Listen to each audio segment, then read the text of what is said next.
حشام بن عروہ نے اپنے باپ عروہ بن زبیر سے خبر دی، انہوں نے حضرت عائشہ رضی اللہ تعالی عنہا سے انہوں نے کہا کہ رسول اللہ نے اپنی بیماری میں فرمایا کہ ابو بکر سے نماز پڑھانے کے لیے کہو۔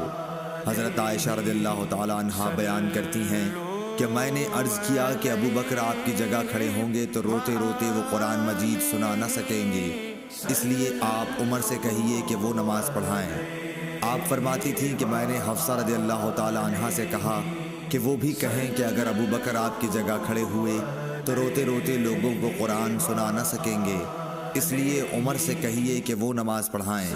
حفصہ رضی اللہ تعالی عنہا ام المومنین اور حضرت عمر رضی اللہ تعالی عنہ کی صاحبزادی نے بھی اسی طرح کہا تو آپ نے فرمایا کہ خاموش رہو، تم صواحب یوسف کی طرح ہو، ابو بکر سے کہو کہ وہ لوگوں کو نماز پڑھائیں۔ بس حضرت حفصہ نے حضرت عائشہ رضی اللہ تعالی عنہا سے کہا بھلا مجھ کو کہیں تم سے بھلائی پہنچ سکتی ہے؟ صحیح بخاری حدیث نمبر 679۔